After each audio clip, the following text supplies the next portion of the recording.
5 things that most excite you about this upcoming season. This limits us. There's so many more things than 5 things to be excited about the 49ers, but just looking at this team, the opportunity that's in front of it, the way that it's changed, the way that it's remained the same in many ways, what has you most excited? Let's go from 5 to 1.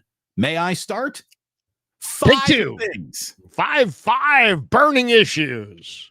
5 things that excite you the most about the upcoming 24 49ers season. To me, number 5. We're going to go from 5 to 1. Okay. I'm starting with Dominic Puni. I'm really excited about Dominic Puni's rookie season. More excited I've been about interior offensive line play in a long time. It's hard to get excited about a guard, but he is exactly the prescription to the illness that the 49ers had, which was a little weakness in the center of their offensive line, specifically lack of consistency at right guard. If Dominic Puni has the year we think and hope he's about to have, that makes Mike McGlinchey better. If Mike McGlinchey is better, by definition, this offensive line has improved, and a little offensive line improvement might be exactly the difference between winning or losing a Super Bowl this year. I'm really excited about Dominic Puni's rookie season, and that's where I start my list, Larry. What's your number 5? Well, let me comment on yours because Trent Williams hit the podium yesterday, and he was asked about, the young players and, who's impressed him because he's watched the preseason and he was there for minicamp. And the first guy he said, man, I really like Dominic Puni. And the first word he used was his poise. His poise at such a young age is really, really incredible. And by the way, did I call Colton McKivitz Mike McGlinchey? The comments are saying, you need Colton McKivitz. I said Mike McGlinchey. Sorry, I was letting that go, but I know I saw you working. But the other thing that Trent said was that Puni is such a steal. He's like, man, what a steal. 3rd round to get a starting right guard. And he's a great kid, man. I was talking to him in the locker room yesterday. He was shooting buckets, and he's an athletic kid. He's excited. He's engaged. He's fired up. He's got 2 personalities. He's the perfect football offensive lineman, Damon. He's a fun-loving guy who's a great interview and great to talk to off the field. And on the field, this guy's a wrecker. This guy's looking to take your head off. This guy's looking to play to the echo of the whistle. I mean, Dominic Puni is a get. I mean, that was a get by the 49ers in the 3rd round, nonetheless. They got to be thrilled with Dominic Puni. I mean, my God, 3rd round pick, and he's going to be a plug-and-play starter at right guard at 6'5", 315 pounds. That's a great call. I love that one. I'll see your Dominic Puni, and that's a great one, as I said. But I'm going to go with the Dominic Puni on the other side of the ball, and that's Malik Mustapha. Dude, if you like a downhill safety that will blow shit up, this is your guy. This guy is, and Trent shouted him out yesterday. He's like, man, this guy's a downhill hitter, and he's fun to watch. And to me, I mean, at the end of the day, fun to watch is what we're all about. It's a TV show, I mean, yeah, it's real life and it's football and whatever, but it's also a TV show that we're all going to spend, hours and hours and hours consuming live and taped. So I want the TV show to be entertaining, and the Niners have a very high standard for safety play. They've had great safeties. This is the franchise of Ronnie Lott, of Chet Brooks, of Jeff Fuller, of Merton Hanks, of Tim McDonald, of Dante Whitner, of the Hawk, Deshaun Goldson. You got to hit and you got to cover, and they got a guy who can do both, and that's exciting. So I'm going to go Malik Mustapha. I talked to him in the locker room. He's one of the smartest football minds I've talked to. This is a 22-year-old kid who just stepped out of college. The depth of the conversations you can have with him about football coverage and about his position and where he's at and what he needs to do to get better, and his evolution at the position. I mean, the guy is impressive. And I know he's not set to start right away, but that will change in time. Malik freaking Mustapha. And maybe the greatest name we've seen in a long time too. It's a really I love good this name. kid, man. I love watching this kid.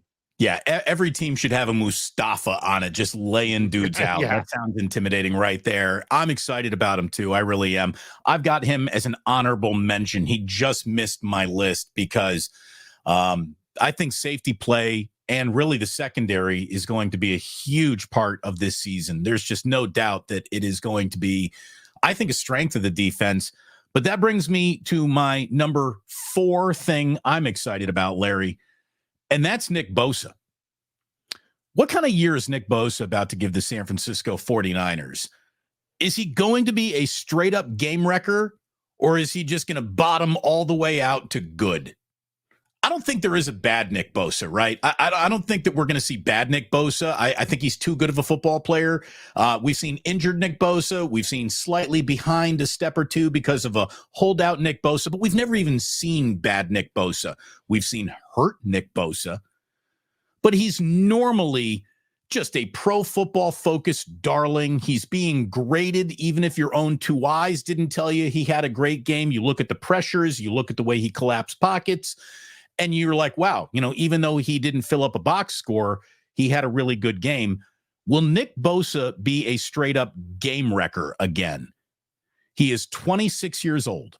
He is 100% in his prime. And if Nick Bosa returns to Defensive Player of the Year production, everything about this season just got a whole lot easier for the San Francisco 49ers. So much of this year rides on the year that guy's about to have.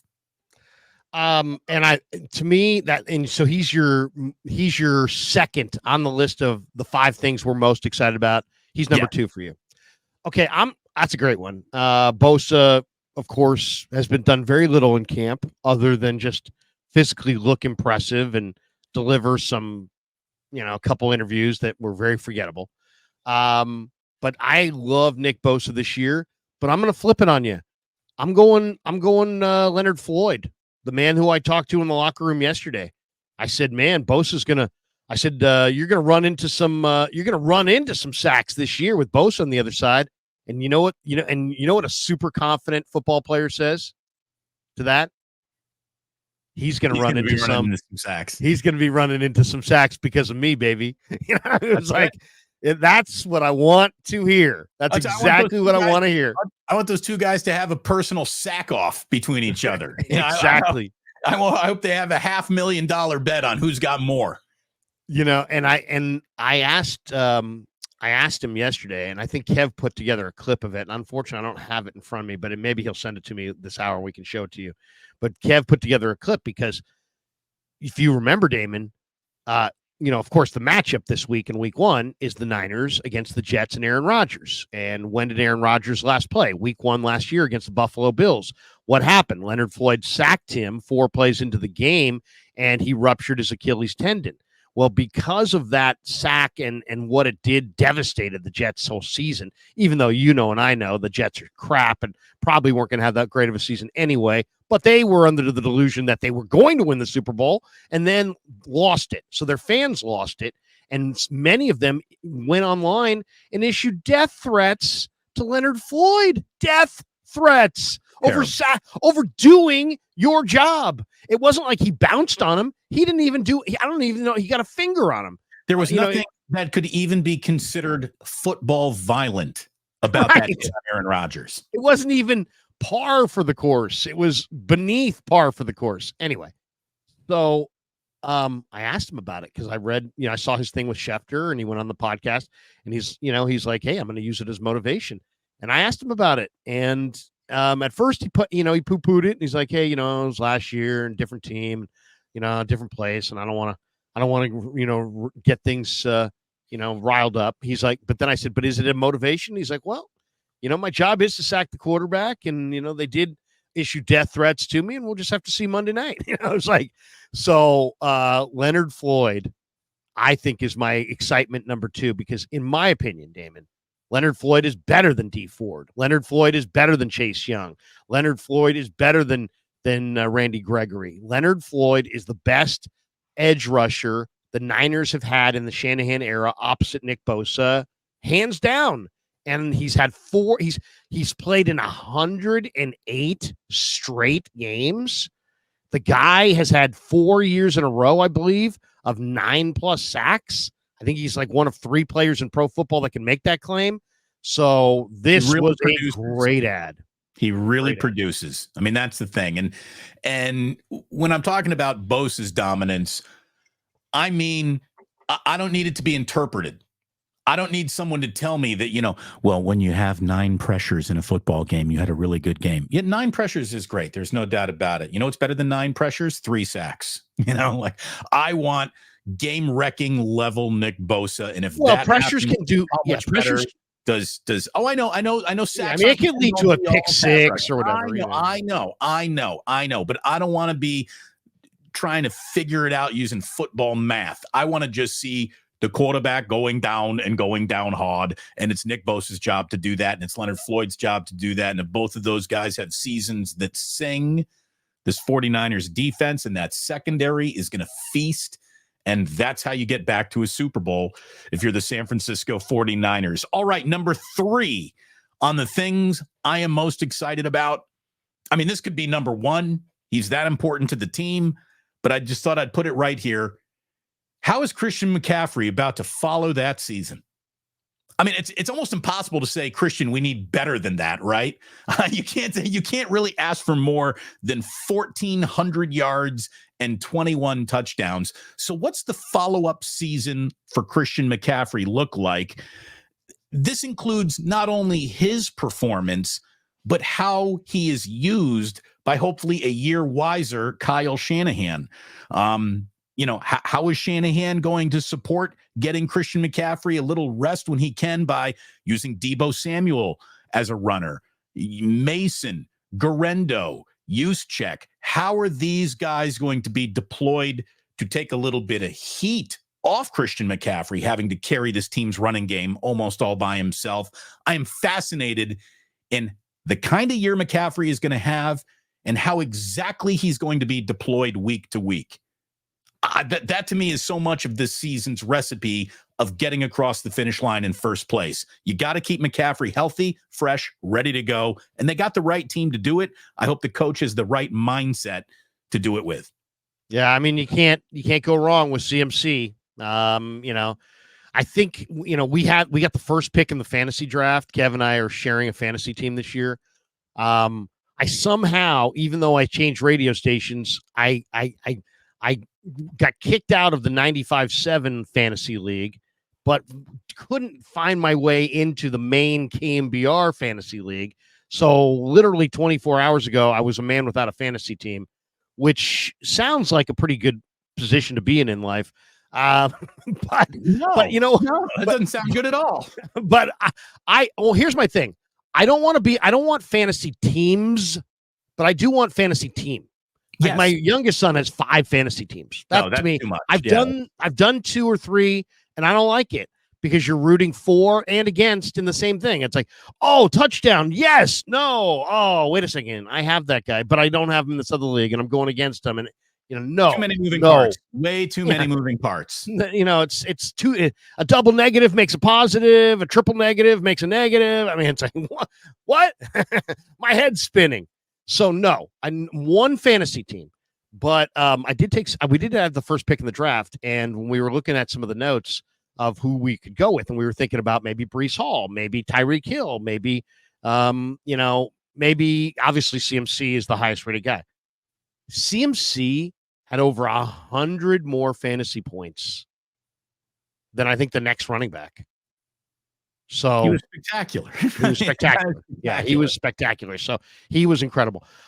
Good call. That's my basically long-winded way of saying good call. I will go, though, with what I think is just absolutely one of my favorite stories with the 49ers all summer.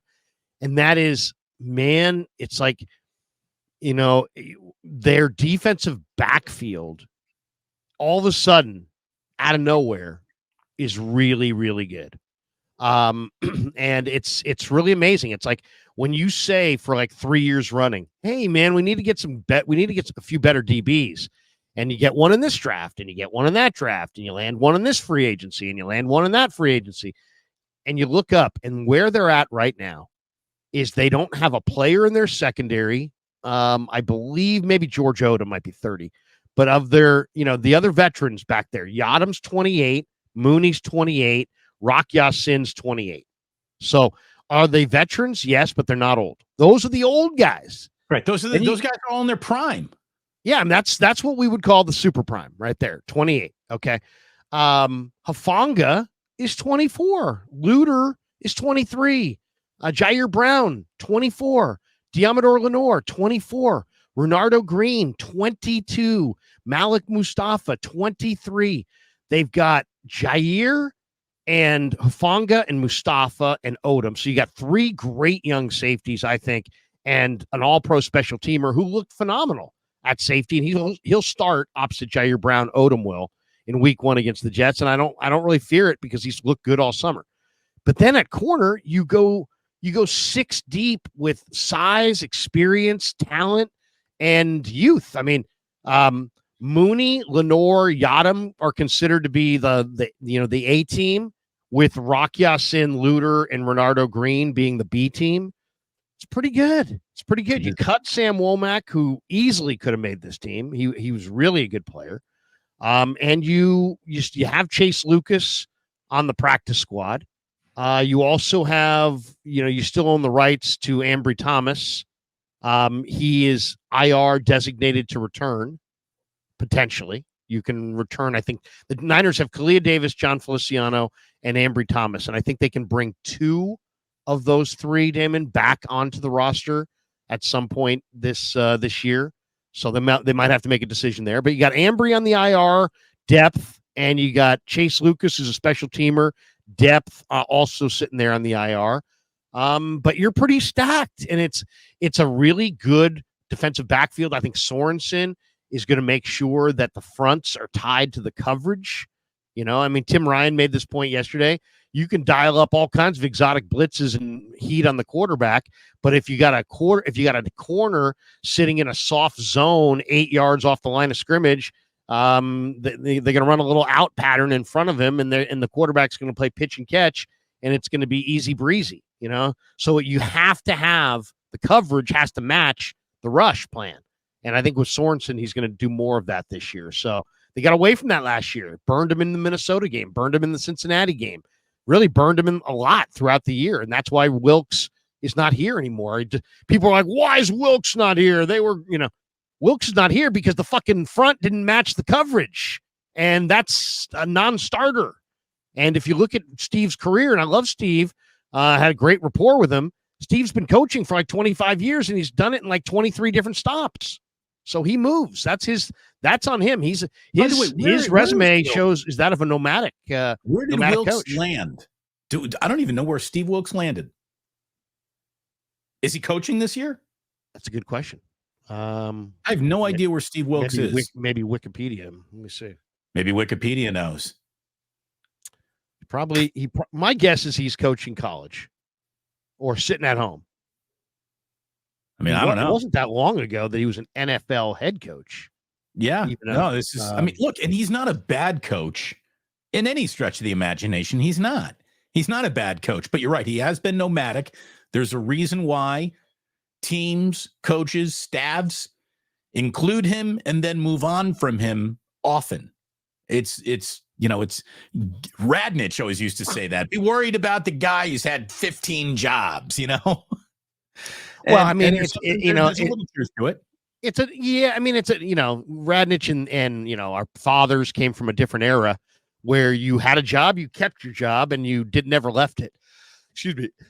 Bless you. Look at that. But now if you follow your friends on LinkedIn, you'll see that the average person seems like they're changing jobs every 2 years. Totally. Sometimes every 18 months, I would say these days. Yeah. Seriously, I mean, if you know somebody who's been doing the same job for 5 years, I mean, that's the exception, not the rule. Without a doubt. Especially if you're in radio. Good luck, everybody. All right, these are the 5 things that excite us the most about so far. Let's recap. Damon went Puni, Bosa, CMC. Bosa, CMC. I'm going Mustafa, Leonard Floyd, and the Niner defensive backfield. I like it. So now we're on number 4 for you. All right. Well, we're counting backwards. So the number 2 thing that I'm most looking forward to, I'm not going to give you a big soliloquy here. I'm not going to do a big segment. I'm just going to leave it at this. Brandon Aiyuk. And by the way, for those of you who are not Shakespeare experts, a soliloquy would be this. This is the soliloquy that Damon's talking about. This would be a soliloquy if Damon changed the screen, made himself bigger, put me in the side, and just kind of went pontificated for 20 minutes. That would be the equivalent of a Shakespearean soliloquy. No one needs to say anything else about Brandon Aiyuk. We have said it all. Brandon, you wanted to be paid like the man? That means you think you're the man? Well, go out and produce like the man now. Brandon Aiyuk, sir, is the second thing I'm most looking forward to. I think he's got all the talent in the world to have a monster year. I hope that there's no slow start after a preseason lost. But Brandon Aiyuk, let's see it, baby. It's time to make everyone fall back in love with you. Mr. First Down, Mr. Move the Chain, Mr. 20-yard gain, Mr. Pop Play. Ahem. Brandon Aiyuk. See you in the Pro Bowl, motherfucker. You better be there. Okay. I like that option. I mean, Aiyuk can't go wrong. Can't go wrong there. He just got the bag. He's going to try. He kind of admitted it yesterday, Damon, that he's going to kind of try to prove that he's worth the money, which is a little scary initially because you never want to see anybody try to do too much, especially if they've been off all summer with sitting at home. I don't know what he's done to train. So I hope he ramps it up slow. Because he did say to us yesterday that he will have to fight himself to not to try to kind of justify the contract, right? Well, and he also admitted that, hey, I probably took things a little too far in this negotiation. I was the stubborn one. I probably overstepped my bounds. It just sounds like he knows that, he got broken off, but he was a massive pain in the ass to get broken off. And good for him, good for everyone. Put it all behind you now. Go play football and go play really good football, Brandon. You owe it to everybody. You owe it to the size of that paycheck. There's no more pleasant surprise, over delivering from Brandon Aiyuk. The 49ers just prepaid for a 1,300-yard, 10-touchdown season. You better give it to him. Yeah. I would say my number 2 most excited. I'm going to go with another kid in the locker room who I was talking to yesterday, and that is the rookie from Arizona, Jacob Cowing, their 4th-round pick. I think the Niners may have absolutely exploded in the 4th round. They got Malik Mustapha, Isaac Guerendo, and Jacob Cowing, all in the 4th round of the 24 draft. And Cowing started at UTEP, finished at Arizona. We were talking yesterday at his locker about his teammate, Tetaroa McMillan, who against New Mexico State in the opener had 300-plus yards receiving, 300 yards in the college game. McMillan's a major, major talent. But Cowing, I talked to him. I said, were you helping him, with what did you help him with, route running or that kind of thing? And he's like, really what I helped him with was just identifying coverage. Jacob's a smart football player. He's a veteran football player. He had a huge territorial cup against ASU, and then he had a huge bowl game against Oklahoma. This guy's ready to roll. He hit the ground running in the summer. He looked amazing. And then all of a sudden he pulled his hamstring. And I'm like, oh, my God, this is one day of awesomeness. And then this guy was shelved for about a week. Then the first couple days back, he just didn't look very good. Wow. After that last week, he just flipped the switch and he started making play after play after play after play. This guy creates separation. He creates separation vertically. They don't have a vertical separator. They have a quarterback that loves to throw down the field and loves to throw to guys who are open downfield. I think Jacob Cowing and Brock Purdy is going to be an amazing combination. I think this is the one guy. Aiyuk's nice. Aiyuk will work open down the field, but there's generally a defender hugged to his hip. This guy's going to be open down the field with the defender 3 or 4 yards away. And if Purdy can find him, I think Cowing is going to be the best Niner deep threat they've had since Ted Ginn in the Harbaugh era. And Ted He's a Ginn terrific, hardly a deep threat at all. yeah, He's a punt returner more than he's anything. a punt returner, and this guy's a punt returner too. And he's going to be a real good punt returner, but he creates vertical separation. They don't have anybody like that. They got the quarterback to take advantage of it. When I asked Brock about Cowing, you should have seen his face light up. Purdy to Cowing. I'm just saying, it's something. I'm very, very excited about Jacob Cowing.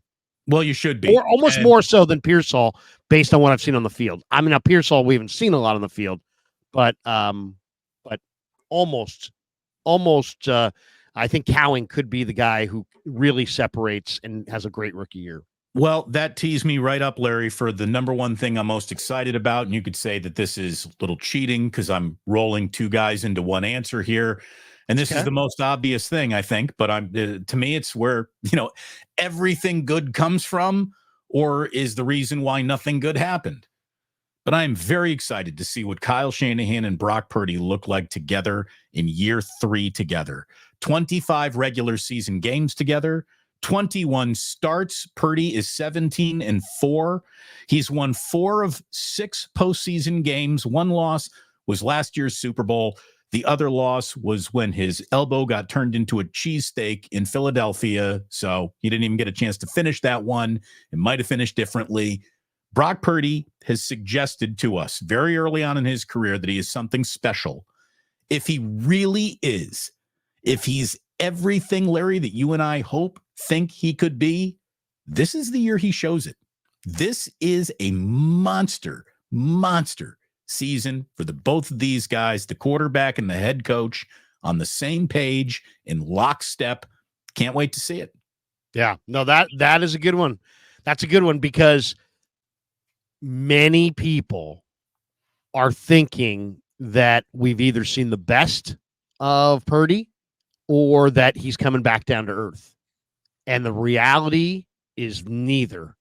The reality is what you just stated, is that this is the launch point for Purdy and Shanahan in this offense.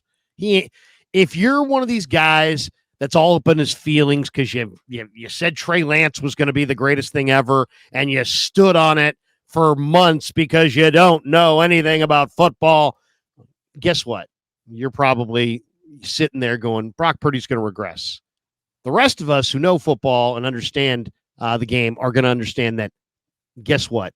After his first full year of practice, when he's getting film reps and field reps, you're going to get better.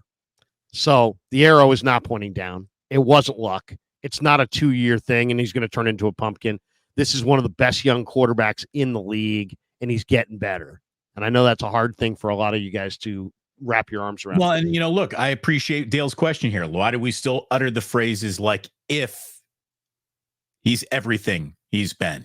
Shut up. He is, he says. I think so too, Dale. But this is the big year. I mean, this is the year where you really find out what you got, because year 3 is a big year in any quarterback-coach relationship, any offense. This is the year that it all is clearly put in front of you, and you know what the 49ers present and future looks like. Or it's a year where people might start asking questions again. It could happen. It could happen. Progress is not linear, but for the great ones, it feels like they just get better and better and better, and they hit their stride and they hit their peak, and boom, it all happens. This is striding and peaking and age and learning and together and, chemistry, because you've been QB1 and you're familiar with everybody on your roster. Like, if something special is really happening here, this is a year where it's confirmed. All doubts to be removed. Now, if you're saying all your doubts have already been removed, God bless. I'm kind of on board with you. I really am. But this is a big year, an absolute monster year, and it's a chance for Brock Purdy to go out and, earn $60 million per season going forward. So I really hope it all happens for him. He's easy to root for. There's nothing about him I don't like. The origin story's awesome. The way that he comports himself is fantastic. The way that his teammates respond is fantastic. I hope what we think we see as the true north of this kid is a good quarterback. I hope we're right, Larry. I think we are. I really do.